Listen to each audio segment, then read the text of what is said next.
Welcome to Dead Giveaway, the podcast where we dive deep into the world of plan giving. I'm your host, Matt Treadwell. Join me as I sit down with inspiring professionals who are shaping legacies and making a lasting impact, one gift at a time. Let's dig in.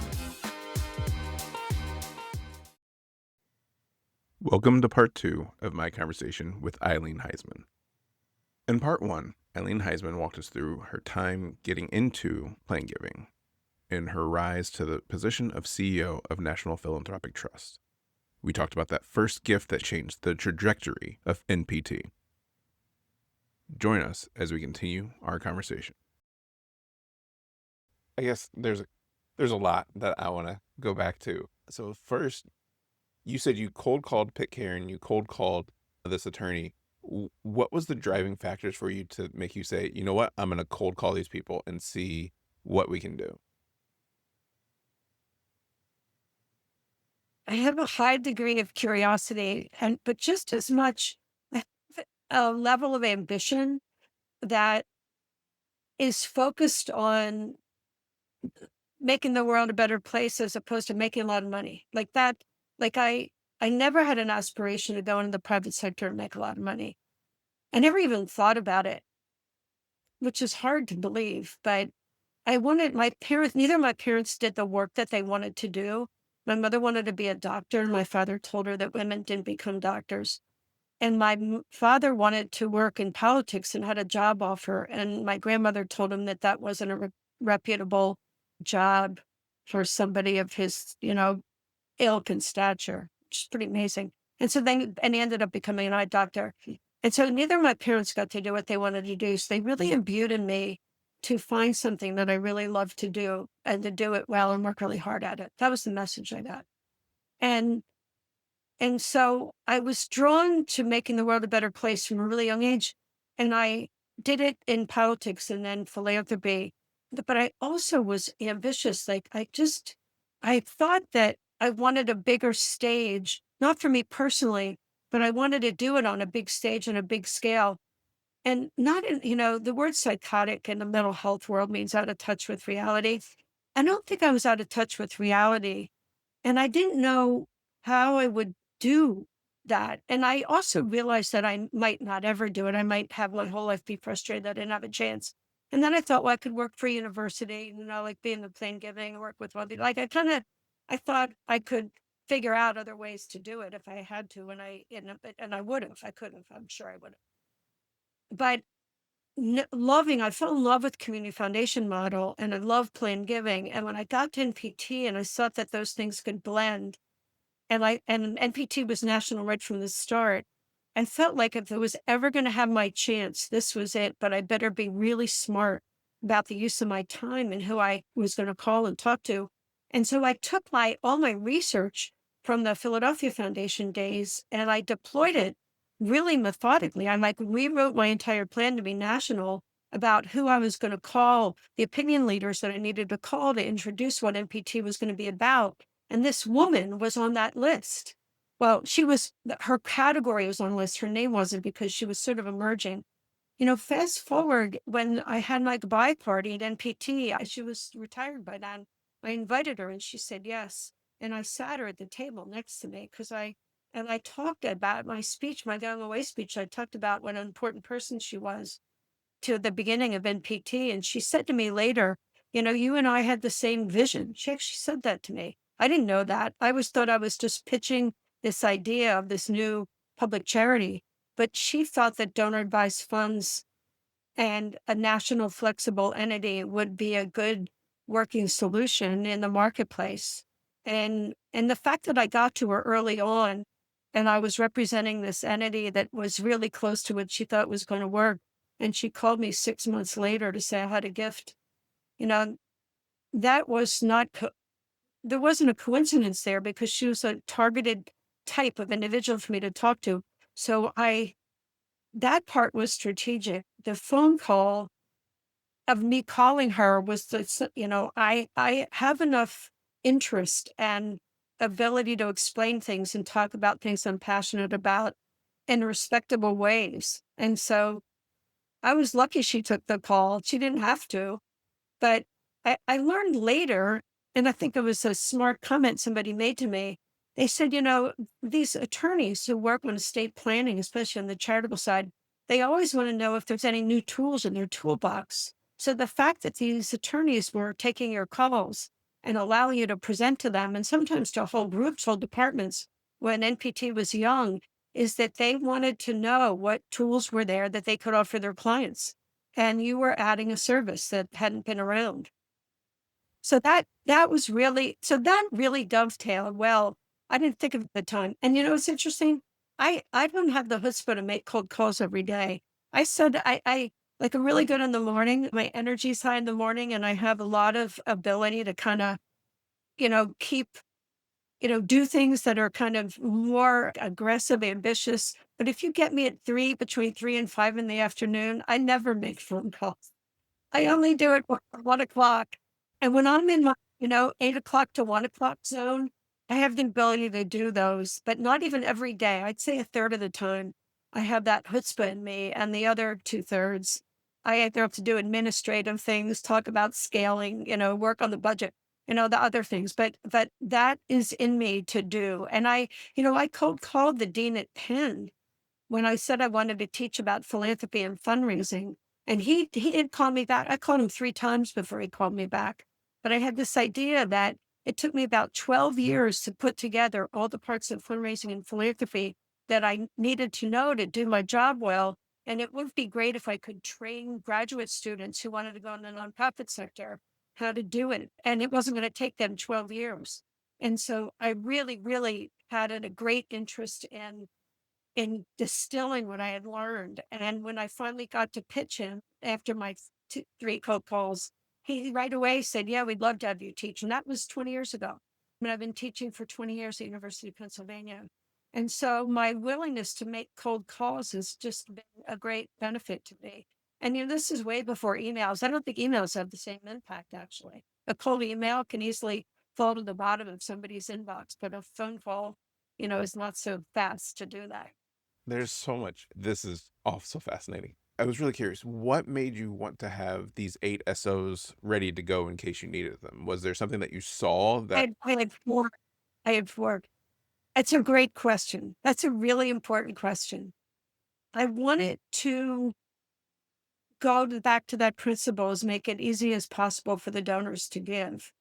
And so one of the things I knew from my community foundation days is there was a category of donor for whom a type 1 SO would be a really useful agile tool if they didn't want to use a DAF. And everybody, not everybody, but people who are in that arena tended to understand private foundations and at the time, but not DApps as much. Now I think probably the reverse is true. But I thought if I had that tool, I'd be more likely to attract a certain kind of a donor. And a guy named Jim Luck, who was president of the Columbus Community Foundation in Columbus, Ohio, he had been one of my mentors. And he had created this SO model for community foundations. And when I got to NPT, a lot of community foundation friends who I had gotten to be buddies with didn't want to talk to me, thought I was a competitor, but Jim was not one of them. And so when I said we wanted to create a supporting org model that was similar to what Columbus did, my CFO at the time at MPT and I went out to the Columbus Foundation and spent 2 days just immersed with their SO team, studying how they worked and who the kinds of donors they had and how they ran their SO program and what kind of support they needed administratively. And so those 2 days really shaped my understanding that we could do is the only other second product NPT ever offered for supporting orgs. And so that was the beginning of me understanding that tool. And then Jim said that they had gone to the IRS and they had gotten some pre-approved on the shelf. And so I thought, well, if Jim did it, I could do it too. So going back to the the SOs we offered were an unknown product in a national entity like ours. So it was an untested way to use NPT. And I thought the worst thing that could happen is nobody populates them, no donors come, and eventually we could close them down because we had to file 990s even when they had 0 in them. So, because they had tax ID numbers. But it turned out that within about 5 or 6 years, all the SOs were populated. And then we added demand for another SO that in that trust form rather than the corporate form. So we went back to the IRS and got a trust form one approved as well. They're a lot of work, actually. Over time, we realized how hard they were to scale. They're very custom work, but it was a good tool to have for a very long time. And that was, of course, the reason that we got that $200 million gift. So I'd anticipated a demand that actually ended up happening. So that was attributable to my imagination, maybe. I had really practical imagination. I always call myself a practical dreamer. So I had the ability to think about things that might be or could be, and then how how could I just are they practical? Like it wasn't like I'm gonna get to the moon, right? I mean, how could is that possible? Is that practical? What would it take to get there? And so I'm good at sort of taking something aspirational and sort of breaking it down. My brother is an internationally rated chess master and has written 15 chess books. And so I think of Danny, and I never thought I had anything in common with him, but it's sort of this what if scenario planning that you do in chess, right? Where you run a lot of scenario plans at the same time. If you move this and they move this, I know enough about chess to know that. And I thought, you know what? I can do that kind of what if scenario planning in my head pretty quickly. I can do the analysis kind of quickly, but then the actual operation sometimes takes a long time. But so I have that ability in my head. So I wasn't cold calling random lawyers anywhere. I was looking at a very specific kind of lawyer to talk to. And then when I was looking at tools, I knew I didn't want to do life income gifts. I knew we didn't want to be a gift annuity machine like at Abington Hospital. That wasn't the tool.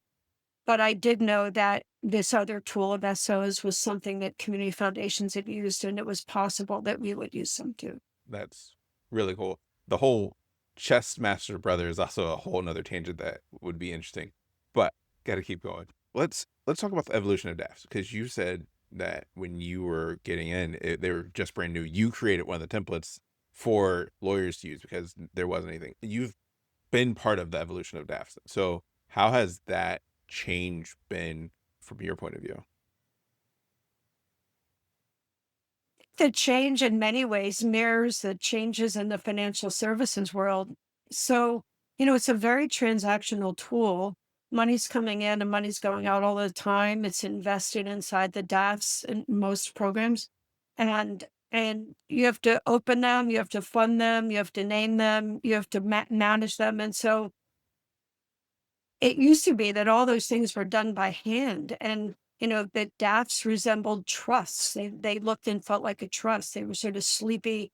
The startup took a long time. And I think one of the most pivotal things, and I think Fidelity was probably the first to do this, but with technology, it really changed, is that instead of using a trust-like document to open a DAF, which is what you did in 87, you fill out a form now that looks and feels like an account opening form at a mutual fund company. And I remember when we were working with Giving Capital and they wanted to change our account opening form to look like a mutual fund form. I said, boy, we better send this to a lawyer to make sure all the disclosures are clear, because they're making an irrevocable gift to charity. And like that needs to be really clear. They no longer have control over it. They can advise it. I mean, all the pieces of DAFs. And so that going from just the account opening form, calling it an account is really weird. It used to be a donor advised fund. So it was a fund, right? And then people started calling it an account, which I was uncomfortable with initially. Of course, I got used to it. And because it's more distinctive, it is a sub account of of the parent entity. But this idea of having technology, initially making it look and feel like an account opening form where you just fill in. So my instincts at the Philadelphia Foundation of filling in the boxes was exactly what happened, but there was many more aspects of the account opening were kind of filling in the boxes and having a signature. And so when that came, that was radical. It sounds so basic now. That was a radical change. And then the other thing that happened that was really amazing, and I think we made grants once a month at the Philadelphia Foundation. So if a donor made a grant recommendation, we got once a month, you know, where it was going out like once a week. Like I remember when we started giving out grants once a week, I thought it was the speed of light, and it wasn't. We were giving grants almost out daily when I left I think it was 3 times a week. And so Fidelity had been making grades daily for a long time. I think Vanguard too. So this whole idea where you could open an account very quickly was, so it went from this long trust form to an account opening form that looks like a mutual fund form with all the disclosures being appropriately reviewed by lawyers. And then to an online digital form where you could fill it out and do a digital signature. I mean, the speed with which you could open an account went from weeks to minutes.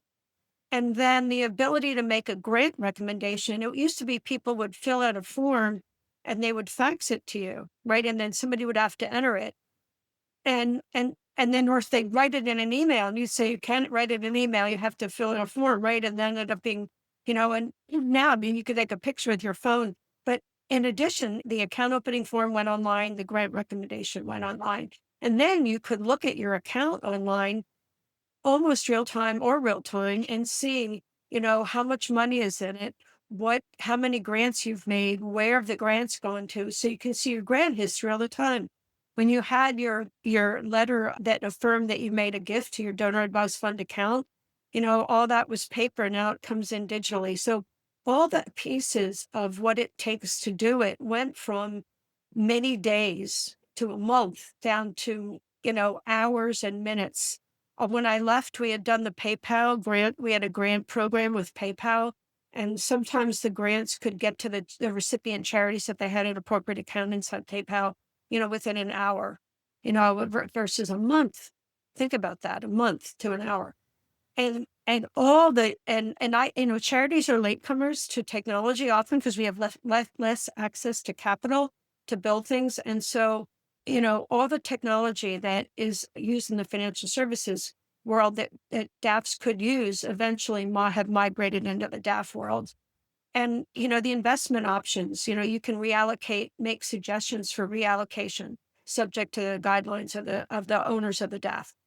And so all those things would be, if you wanted to reallocate your funds like 20 years ago, it was all on paper and it would have to wait for the investment committee of the board or maybe a staff committee to do it. And now all those things have pre-baked ways to be very compliant with law, that these things are pre-approved. Here are the pre-approved options you have. And so everything, technology just accelerated it. And it was the speed, it was incremental at first, almost like a hockey stick, but the speed of change, I think, is, affecting the charitable sector and especially the DAF sector tremendously. That's fascinating just to hear like all the ways that has changed. Wanted to also hear about your approach to team building because you said that NPT was pretty small, and then when you left, 200 people, I think you said. How do you? Clearly, you're not hired. I mean, you as CEO have the final say on all the hires, but you also said that you had a list of some of the top executives around that you thought would be good. So how did you approach building out NPT's team? I didn't have a list of top executives, but I had my eye on people. So we grew kind of organically at first. Like I realized that we like operational needs. And so I ended up hiring somebody from Vanguard who had worked at Vanguard for a long time. And then I realized our marketing was different than fundraising and I needed in communications that I needed somebody. So we had somebody who did marketing communications together and then communications and marketing got separated. So every time we grew enough to subdivide a job, we had to look out in the marketplace. Well, create a job description, look out in the marketplace and say, what kind of jobs out there align themselves with the work we need. And and I'd say maybe a third of the people came from the nonprofit sector, and I'd say two-thirds came from the private sector for all different reasons. One is because when you're running a DAF program, it's sort of like you have your foot in the financial services world and a foot in the charitable world. And so the duality of that made me look at the financial services world as a place where we could hire people. And a lot of people, especially older professionals, really love the idea of working for a mission driven organization. And so people love, they think it's a Generation X or Y or millennial. We found that baby boomers were really interested in later in their careers of taking their skill sets that they created and having an opportunity to work for a mission driven organization. And so building the team was really incremental. And then a few times I had to call in consultants and say, help me do a reorg. I hired a new COO about 10 years ago, and she had a long, deep experience in the private sector. And when she came in, she said, do you mind if I look up that organizational structure? I said, no. And she helped reorganize a bunch of things, and it really made sense. And I knew right after I left, there was another reorg time. And so when you grow, the departments make sense for a while until they don't make sense anymore, and you need to divide. And, so it was just recognizing where we were having demands that we didn't have 5 years ago, and you can't have your head in the sand, so you're always in this evolutionary state. And I would talk to other people, and in the national DAF providers, we didn't talk about our org charts, but we got to be knowledgeable and familiar with each other through mostly regulatory elements, so that we're getting kind of pressure in the marketplace.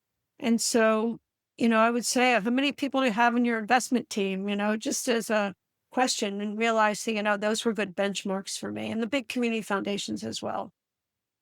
So it wasn't intuitive's the wrong word, just like hearing where the pain points were, and then realizing where the pain points were is something we had to work on. And so anytime I heard something repetitively that wasn't working, I'd say, you know what? Whatever we were doing 5 years ago when we were smaller, it was great, and it's not working anymore. And I would just keep, and I would talk to people. I mean, I was never bowling alone. I would talk to my senior staff, and I said, I think we need to wedge this out of that department and make it its own. They're having too much demand there. That has to be a very interesting dynamic where you're like, this thing works, but it's not working now. How do I get everyone on board that? And I'm just thinking like, there are a lot of things Yeah. currently where it's just like return to office policies or other things where it's like things worked 2, 3 years ago. They don't work now. Now it's time we shift and change.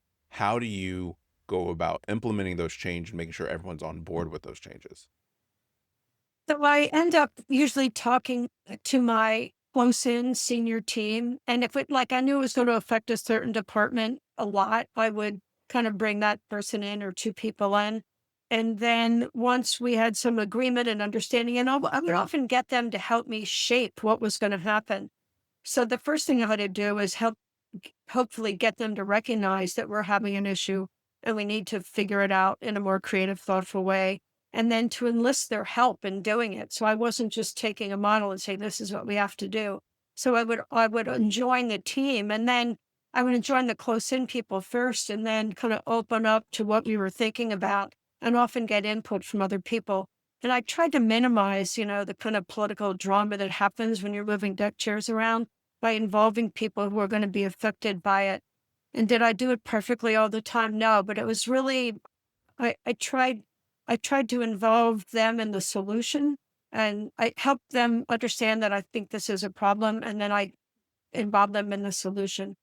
I think the hard part is, if at the beginning, if they don't see it as a problem and they think, well, if we just do this, it'll, like when we were trying to scale the grants team, grants going out the door, I was walking in my car one day and I saw these four young women with these big US mail plastic boxes going out to our traditional mailbox of the building and pouring our grant checks in the building. And they were laughing. They were all kind of, 30-year-old young women who are their grants team. And I was watching them put the envelopes in, and I thought, you know what? We got it. Like, I think it's time to outsource grant checks. Like, we should not be stuffing envelopes, even though we had a machine to do it. And I said, this is like, it's too much. This is not like, there must be better ways people do this. And we ended up putting an RF, and I went to the head of finance and the head of the grants team, and we talked through it. And there was some resistance initially. There was. And I explained to them what I had watched, and they said, well, why don't we just get a night shift and we do it overnight? I said, I don't think that's the solution. And so I said, let's do an RFP and see what we got. And they did the RFP. I didn't do the RFP. And they said, so the RFP was like an incremental step to doing it. The COO agreed. The woman who ran grants at the time was resistant, but she finally got on board. And then we started outsourcing grant checks. And then years later, that led eventually to the PayPal solution. And so I didn't plan those steps out, but a recognition that us, watching these women. I mean, had I not gone to lunch at that moment in time and they hadn't gone to the mailbox, I think we would have gotten there anyway, but it really accelerated it. When it wasn't like we outsourced them right away. I think it took a year and a half before we started outsourcing them. And then we started to have some fraud and grant checks. And it wasn't work and fraud on grant checks is very expensive. It was unbelievable actually. When I heard it, I couldn't believe what people were doing. So we went and put an RFP out again about 4 or 5 years later to look at those that had many more safety nets to protect us against fraud. And it delayed it 24 hours, the grant check. But we had this list that we would look at relative the payment list. And so it almost went to zero.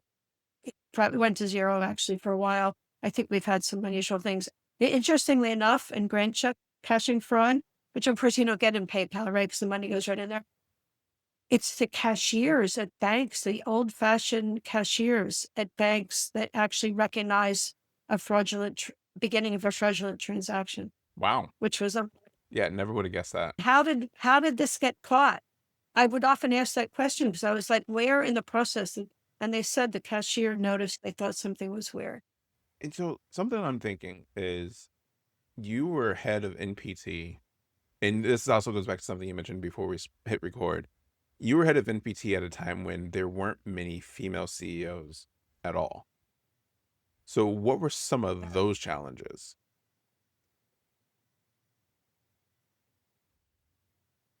Everything, credibility, capability, like questioning my capability, credibility, decision making. I'm short. I'm pretty short and blonde hair. I mean, people think short people, blonde hair.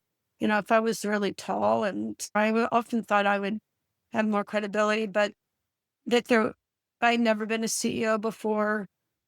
Did my thinking and decision making allow me to make good decisions? I was a single mother, so I had parenthood around me, and I got remarried, but I was still very much responsible for my kids not as a step parent.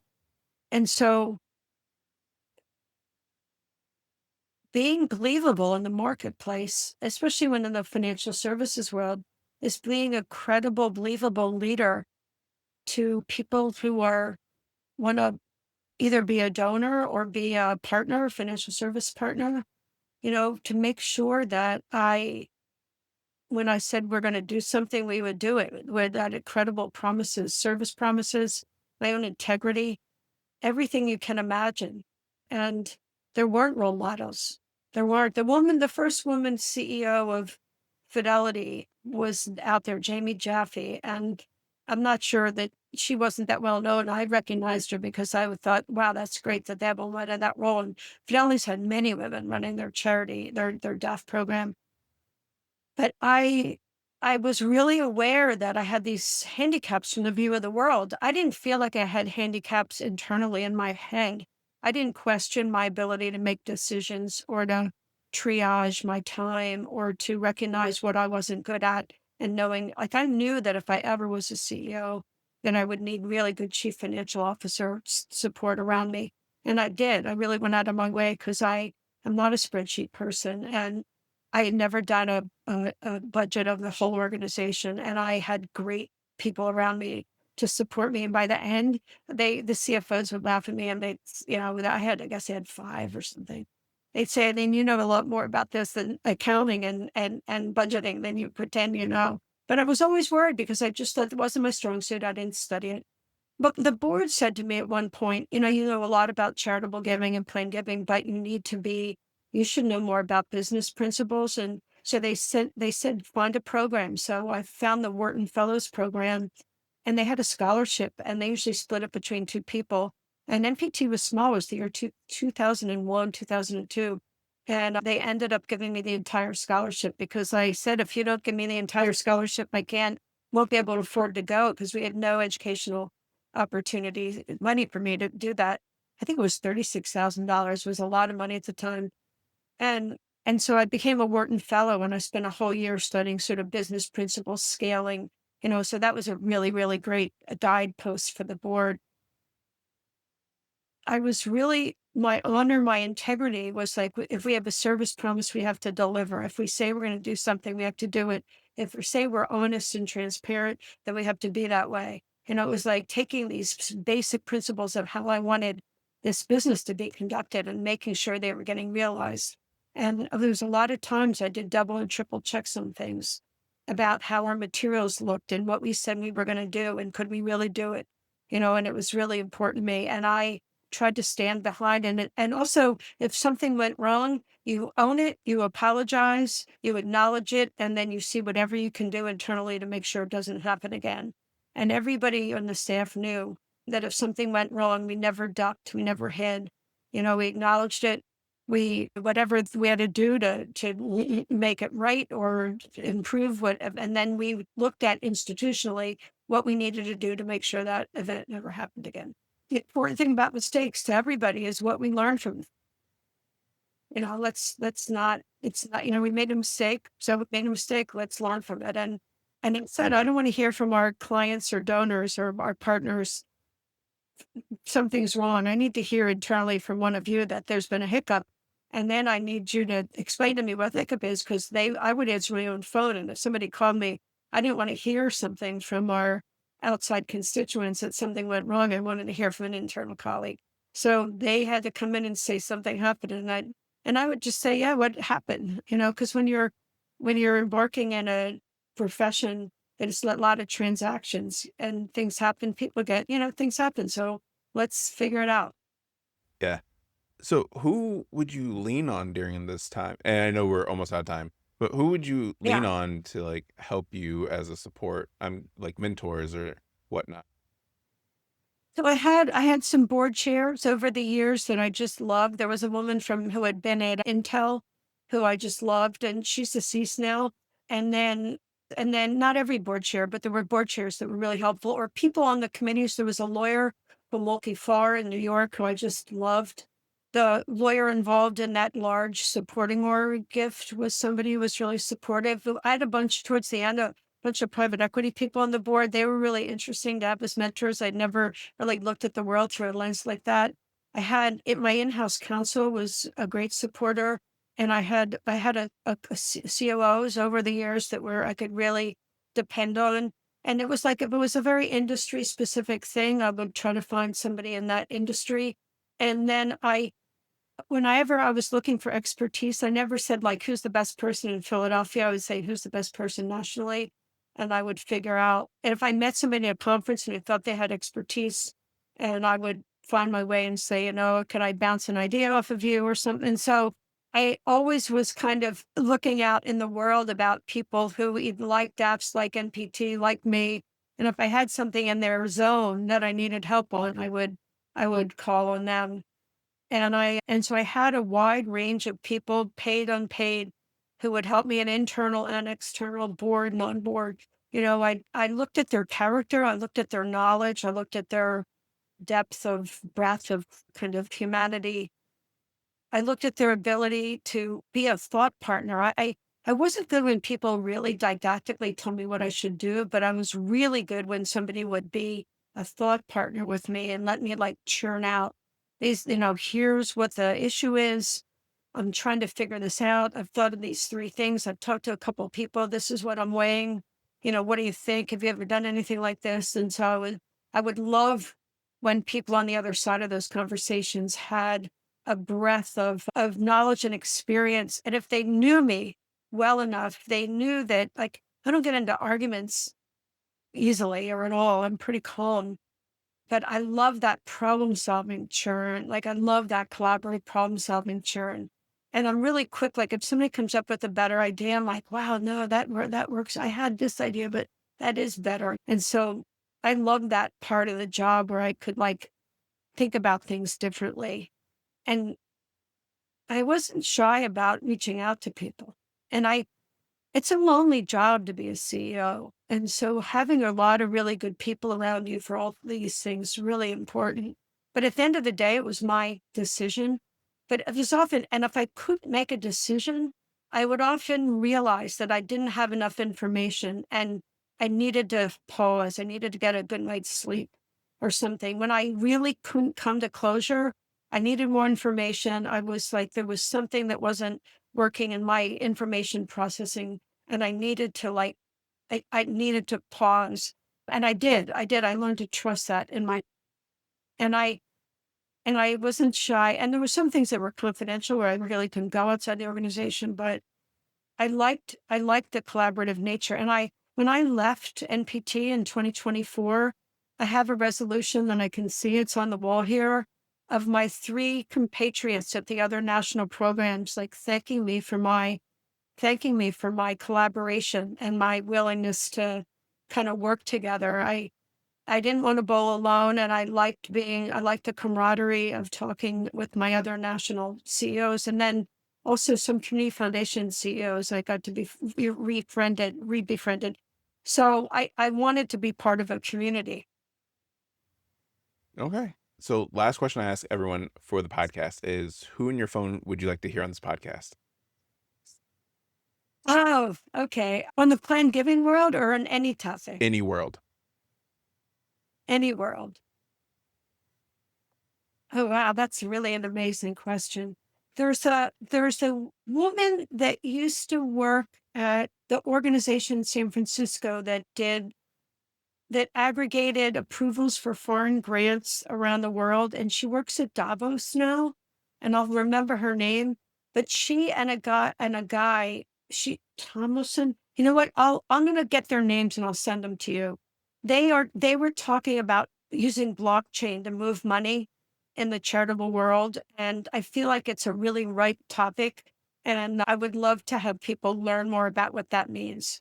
And Tamika, I think is the guy's name, Tamika Tomlinson, and the woman's name who works at Davos, and both of them have done all this blockchain work. And I think we're far behind in using it in the nonprofit sector. Great. So thank you for the podcast. It's a pleasure having you on here. Thank you for joining us on Dead Giveaway, where every gift tells a story. A big thank you to Eileen Heisman for sitting down and sharing her journey with me.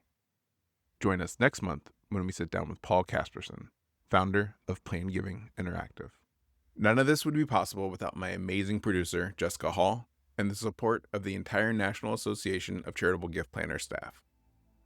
If you enjoyed today's conversation, please share the show and subscribe so you never miss an episode. Thanks again for listening to Dead Giveaway, where generosity lives on.